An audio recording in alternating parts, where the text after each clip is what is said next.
Have a day off and no idea how to spend it? Well, today on One Day Getaways, we have an itinerary chock full of places just waiting to be explored. From the bottom of the sea to the top of the world, we're going flying! To thousands of acres of holiday lights. Come along as we cross county and state lines on a one-day getaway.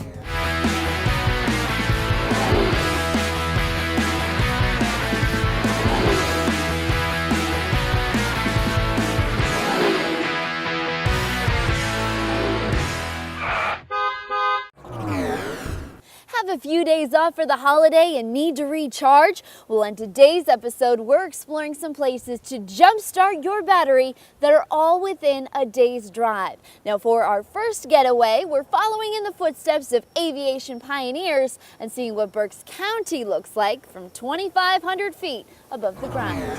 In aviation, the time between World War I and World War II is considered the golden age of flying.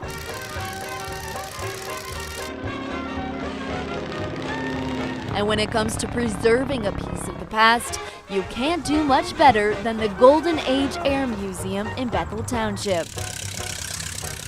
We purchased this airport in 1996, and the Golden Age Air Museum opened in 1997. But this story dates back to the mid-1980s, when Paul Doherty and his father started collecting and restoring airplanes. We had brought home our fourth airplane, and my family said to us, "What are you going to do with all these airplanes?"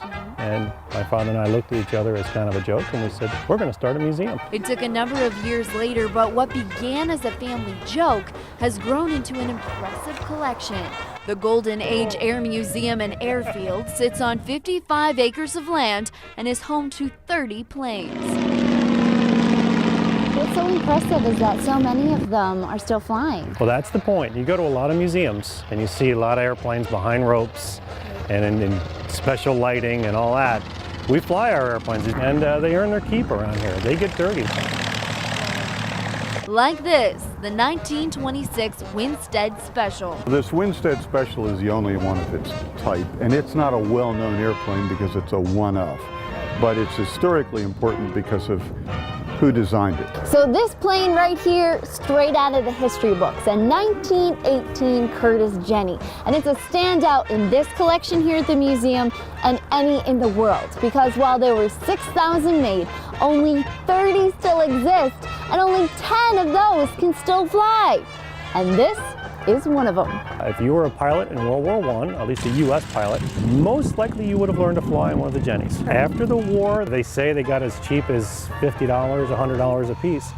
And they would start the barnstorming business and fly around the country, land in a beautiful field like this on a nice afternoon, and charge $5 for a ride.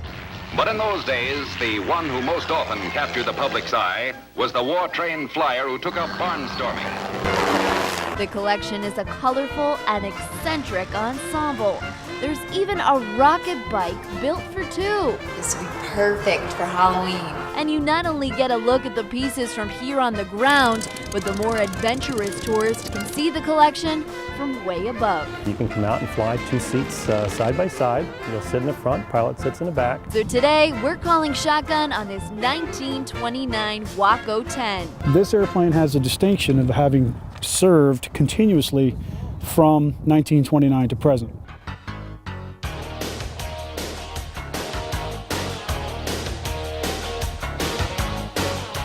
Before boarding call, we're issued a cap, scarf, and glasses. Why are we dressed like this? The World War I pilots would use this to clean the oil off their goggles because of the engines they were flying. Nice. So it serves a purpose and it looks really cool.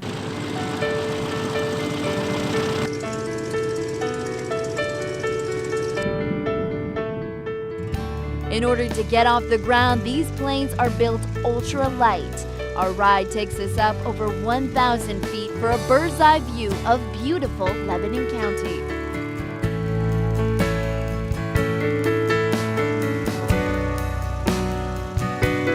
There's not too many other ways you can see the countryside. You know, you get up in a jet and you'll see the world go by from 35,000 feet, but here you'll see it from 1,000 feet, and you can wave to people and they wave back and see things you never imagined existed in the area. When it comes to classic aircrafts, there's flying And then there's flying.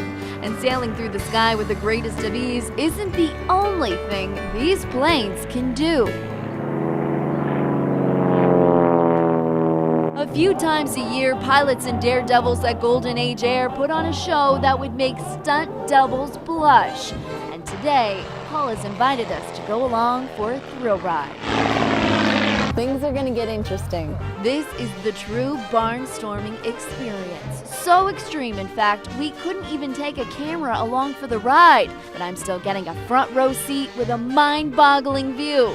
Only this time, I'm issued a parachute. Have you ever had to use the parachute? Not yet. Okay. Let's hope we don't break your record. We get a safety briefing from the pilot, and then it's up, up, and away. From the ground, it might not look like much, but from 2,500 feet up in the air, every roll, tumble, and loop is an adrenaline rush unlike any other. This is one ride that could make you pass out, but I'm glad I didn't because I would have missed one heck of a show.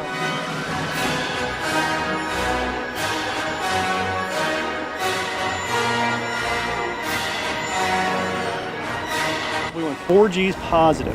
That was so cool. Yeah. Amazing. You didn't get it real bad, but I wasn't easy on you. You did good.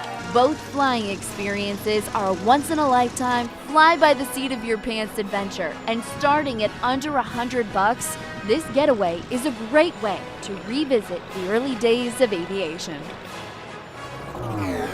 Now, over the winter months, the museum is open by appointment, so you can give them a call or head online to goldenageair.org to schedule a flight for the spring. It's who